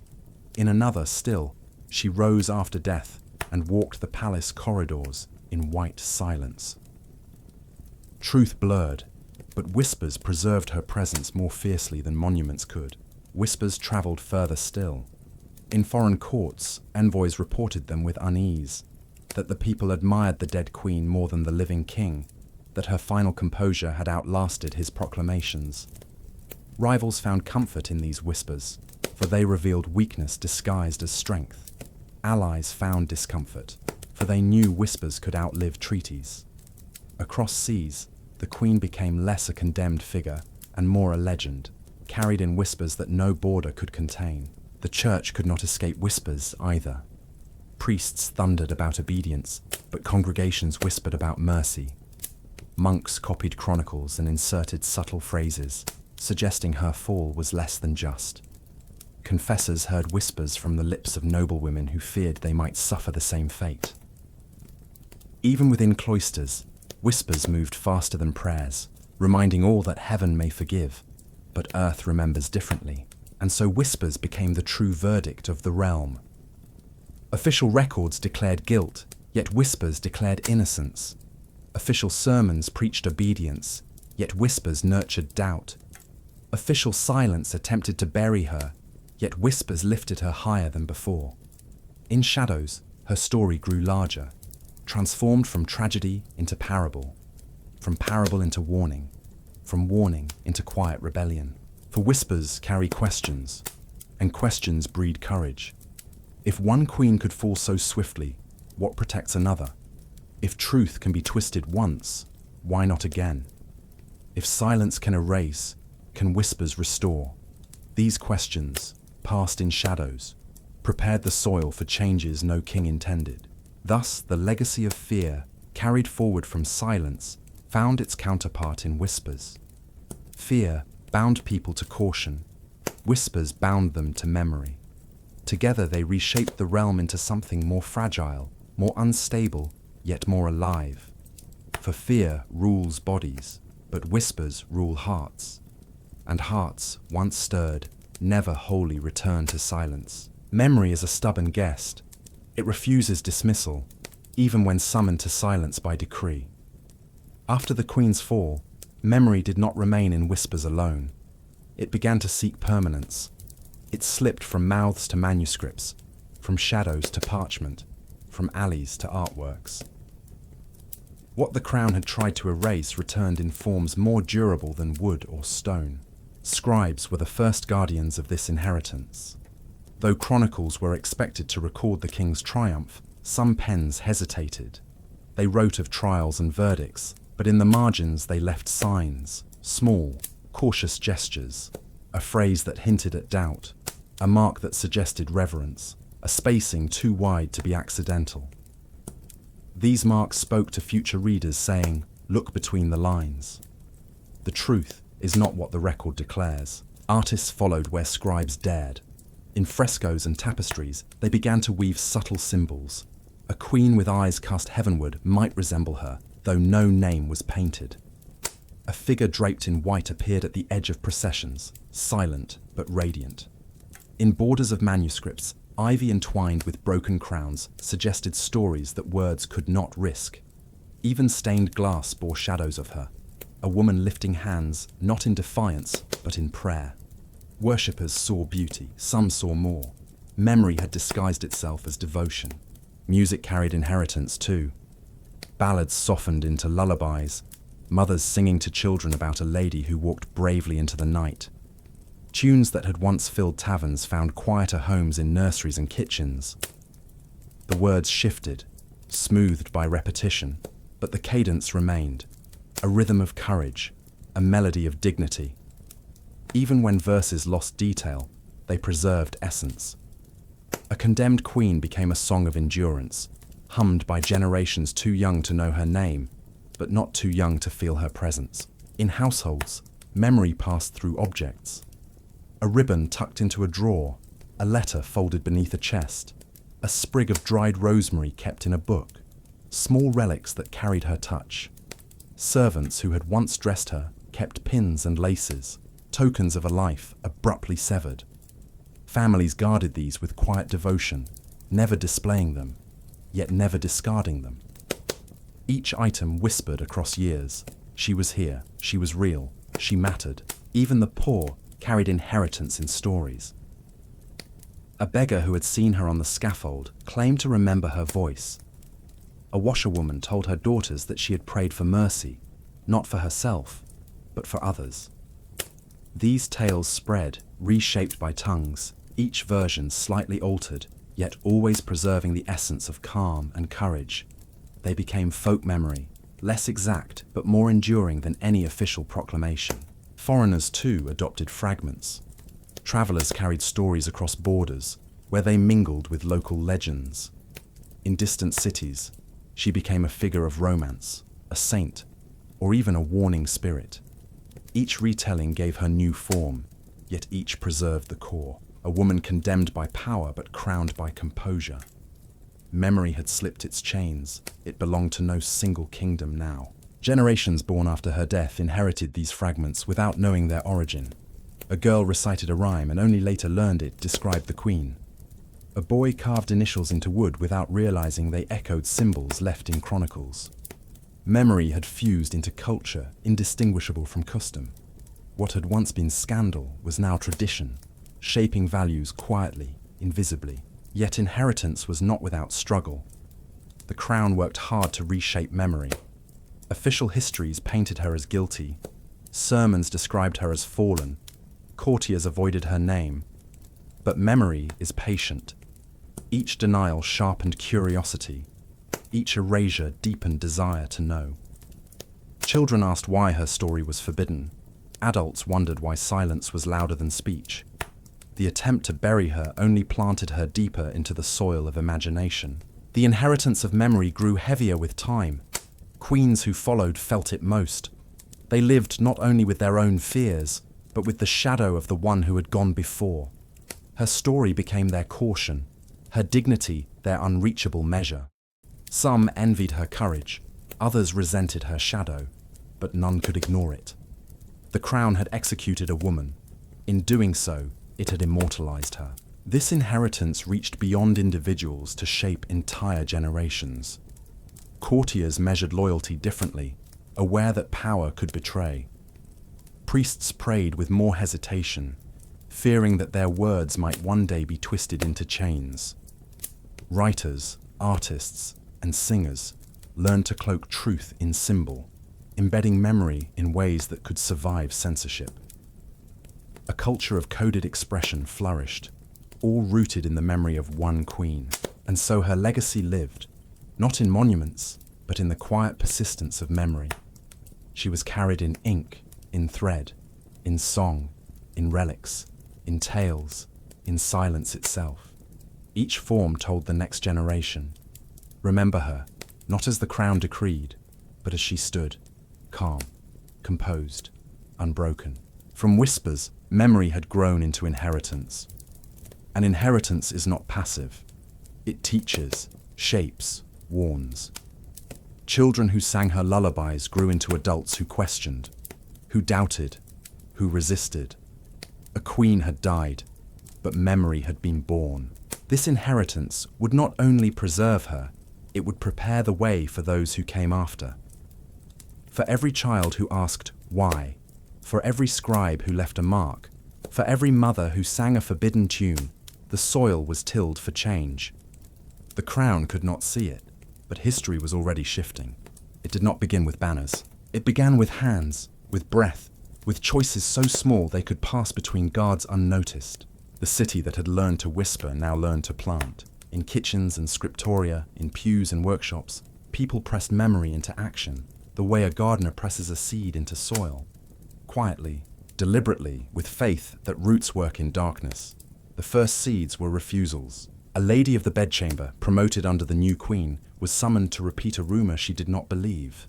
She bowed, smiled, and answered in sentences shaped like lace. Pretty, intricate, empty of the names her interrogators wanted. She left the chamber with her rank intact, and the rumor starved of breath. A clerk, asked to summarize a sermon that hinted at disloyalty, copied every word with precision, and then appended a careful note. The preacher prayed long for the king. The sentence looked loyal. The ellipsis did the work of conscience. Merchants sowed their own seeds. A guildmaster who supplied candles to the palace began shipping an extra crate to the convent, where the queen's ladies sometimes retreated to weep. No one asked who paid. The invoice named a charitable donor whose signature resembled no one's. A printer, famous for wedding broadsides and birth notices, discovered that he could hide a question in a border. A sprig of rosemary, always placed low and left, a sign that only certain readers noticed. The law did not concern itself with herbs. Confessors, who had once kept detailed ledgers for memory, changed their craft without announcing it. They listened longer and wrote less. They taught penitents to speak in symbols that could not be misquoted. A noblewoman who feared the trap asked how to confess doubt without furnishing rope. Name it as weather, the priest said. Storm, chill, thaw. Heaven understands seasons. She left lighter. He collected ashes where notes would have been. In the barracks, resistance learned a soldier's walk. A captain, old enough to remember laughter in the Queen's Hall, drilled his men in discipline and then in restraint. Crowds are tinder, he told them, and men in armor are sparks. Keep distance. Let air move. When orders came to clear a gathering in the square, He deployed his unit along a path that eased pressure rather than tightened it. The crowd thinned without force. He wrote his report with the careful pride of a mason who knows which stones hold and which must be left uncut. Mothers taught their own curriculum. Lullabies kept the old cadence but added new promises. That a child will be brave in kindness, that a daughter will keep her mind bright, that a son will never use the law to dim a woman's light. Children grew under these songs the way trees grow under wind, bendy at first, then shaped to stand without snapping. Art came next, not with trumpet, but with thread. A tapestry for a noble house showed a garden path opening toward a distant gate. At the path's edge stood a woman in plain dress, head uncovered, hands open. She was not named. At her feet, ivy curled around a fallen branch but did not tighten. Leaves suggested release more than capture. Visitors admired the colors. A few felt their breath change and could not say why. Years later, a minister would try to read the pattern as a confession and find that pattern answers only to patience.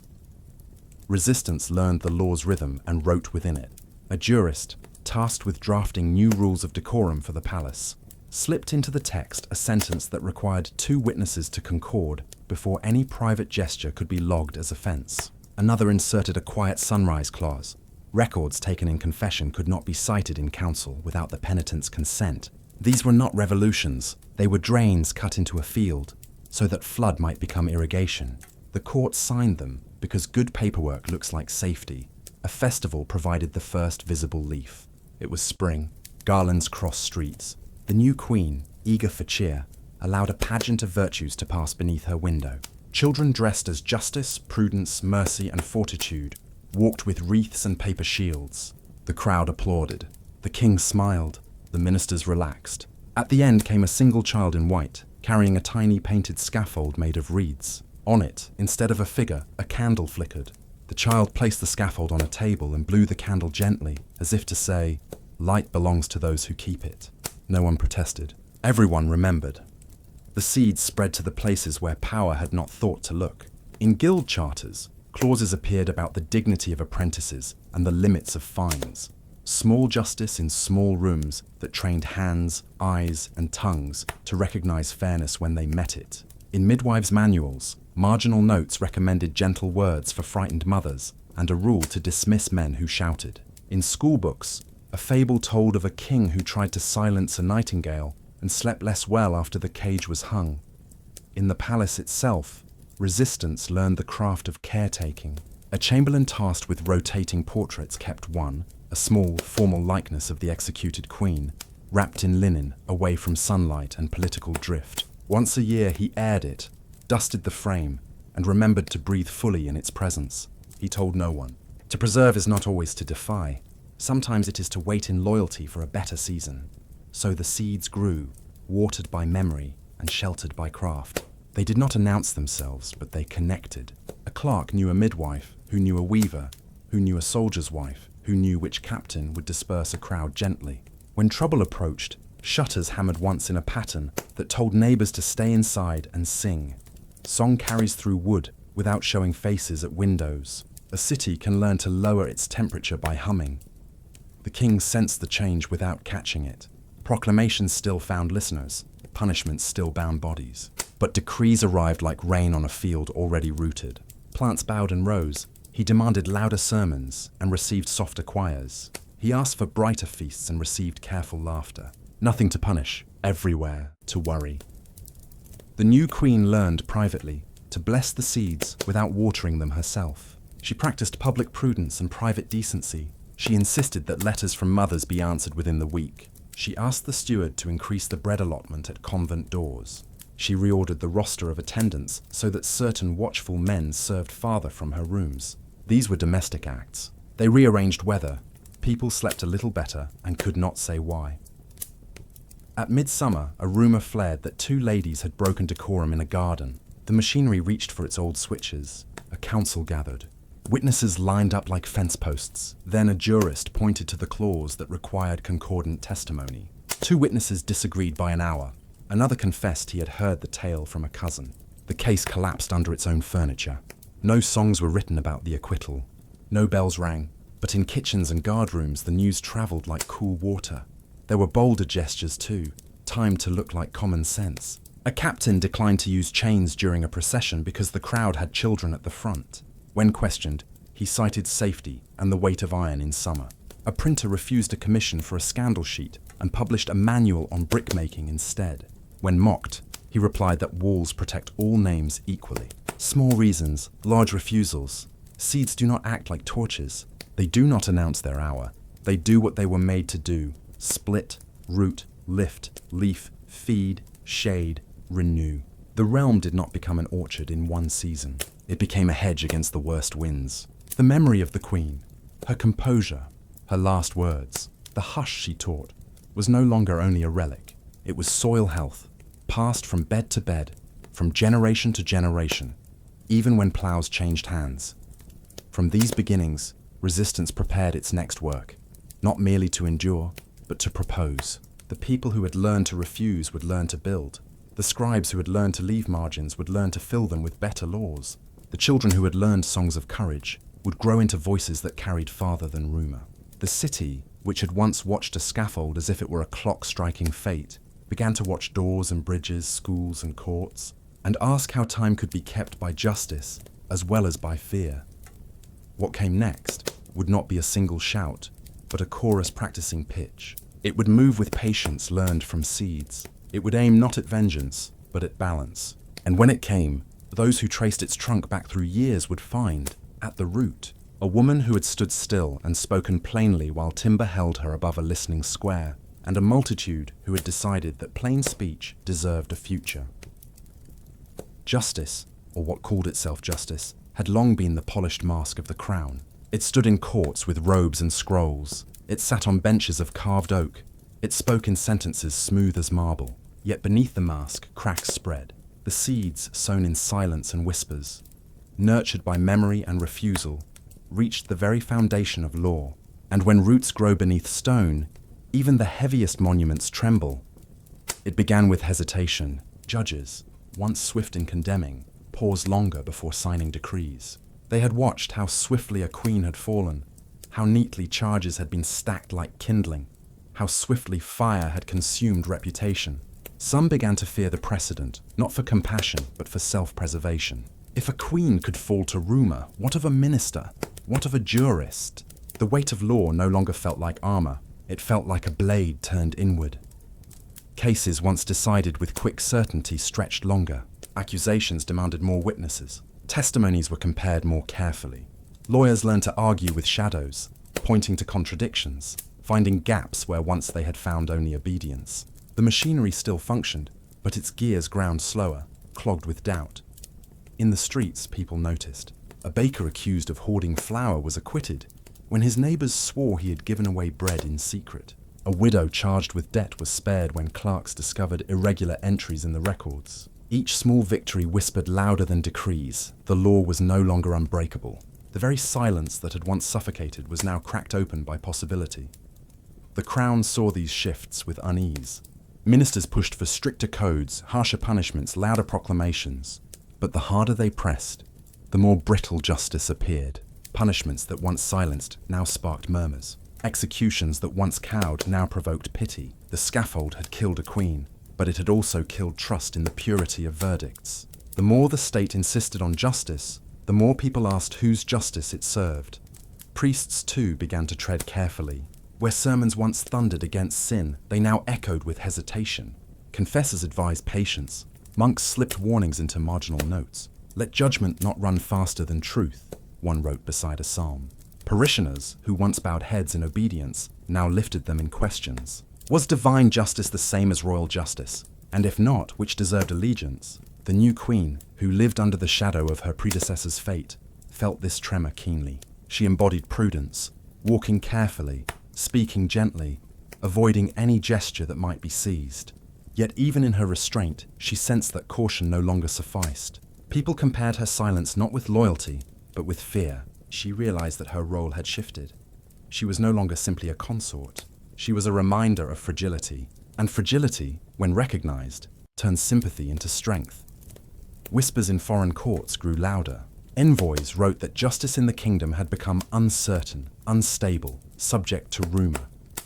Rivals smiled, allies frowned, but all took note. A realm that trembles in justice, trembles in power. Treaties became harder to negotiate. Promises seemed less binding. Diplomacy smelled weakness. And weakness, once scented, is never forgotten. Within the palace, records multiplied, as though more parchment could replace lost faith. Clerks copied, countersigned, sealed, but even seals cracked when handled too often. Every signature carried the invisible mark of fear, the knowledge that law could be turned against its keeper. Ministers who once boasted of certainty now avoided the word altogether. Balance, they said. Order, they said. Never justice. That word had begun to ring hollow, and among the people, a deeper change stirred. If law could falter, if justice could tremble, then judgment might belong elsewhere. Some looked to faith, some to tradition, some to the quiet resilience of their own households. Trust shifted downward, away from crown and council, into kitchens, guilds, parishes. Justice, once centralized, began to scatter like seeds blown across fields. And scattered seeds grow forests. This was the tremble of justice, not collapse, not revolution, but vibration. A sound beneath stone, a shiver in marble, enough to remind all who listened that no verdict is eternal, no scaffold final, no silence complete. Justice had been wounded by its own performance, and in its trembling, it revealed what the crown feared most, that people had begun to believe more in memory than in law, more in whispers than in decrees. The queen who had died had left behind no army, no fortress, no gold, yet she had left behind something stronger, the power to make justice itself uncertain.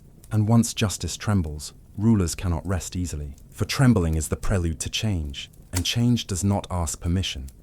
When a story lives long enough to be retold in kitchens and classrooms, in ballads and in silence, it ceases to be a story and becomes a pattern. The queen who had walked with quiet dignity to her fate had never written her memoir, yet she authored a movement that outlived scaffolds and proclamations. Her memory became the lens through which an entire generation measured justice, fear, and dignity. Generations that followed did not always know the details. Some forgot the dates, the names of ministers, the very wording of charges. But they remembered a woman who had not begged, who had not broken, who had met death with words that steadied a nation. And in remembering, they carried forward more than sorrow. They carried the knowledge that silence could resist, that stillness could roar, that dignity could defeat humiliation. Folk songs gave her new garments. In one, she was a saint who wept roses. In another, she was a nightingale caged, but still singing. In another still, she was a mother blessing children she never bore. Each was inaccurate, all were true. Truth in legend is not about detail, but about direction. She became the direction of resistance, pointing to the possibility that rulers could be questioned, that justice could tremble, that memory could outlast decree. Historians debated her. Some called her reckless, others prudent. Some saw her as victim, others as strategist. But even those who criticized her acknowledged her power. She had become unavoidable. In every archive, her name returned like a watermark. Erase it, and it appeared faintly again. Suppress it, and it glowed in other tongues. Across borders, poets borrowed her story to speak against their own tyrannies. Across centuries, reformers cited her trial as the proof that law without conscience is no law at all. The realm changed, not in an instant, but with each retelling. Laws hardened and softened. Monarchs rose and fell. Revolutions burned and cooled. But the Queen's death had written a permanent note in the ledger of time. Rulers who silenced dignity silenced themselves. The city that had once trembled under rumor now trembled with memory. And memory, unlike decree, does not expire at sunset. Children learned her name alongside their prayers. Mothers whispered her story with lullabies. Fathers recited it with blessings. Artists wove her into frescoes, tapestries, and even carvings in beams hidden from official sight. The state tried to overwrite her. Yet the more it tried, the deeper she sank into the soil. A seed once planted does not need permission to grow. Centuries later, when scholars opened forgotten chests of parchment, they found marginal notes in trembling hands. She stood. Only that. No context, no explanation. And yet that was enough, because to stand when all is collapsing is to plant a tree for someone else's shade. Her legacy was not vengeance. It was endurance. It was the lesson that the measure of power is not how loudly it rules, but how long it is remembered with respect. Kings are remembered for crowns, queens for jewels, conquerors for battles. She was remembered for a silence that spoke more than armies, and in the end, that proved more enduring than banners or castles. Even now, when people hear stories of rulers who use rumor as law, or councils that twist justice into fear, they recall her tale. And though centuries separate them, her story still sharpens courage. To remember her is to remember that dignity cannot be executed, and so the pattern continues. Her scaffold became soil, her silence became seed, her legacy became forest. And in that forest, people walk still. Children, workers, priests, scholars, each carrying forward a fragment of her strength. A queen died, but a symbol was born. And to you, listening in the quiet of night, perhaps with your own shadows close at hand, let this be more than history. Let it be a gentle companion, reminding you that dignity endures, that fear can tremble, and that stories, once rooted, outlast their tellers. Thank you for staying until the end of this long journey.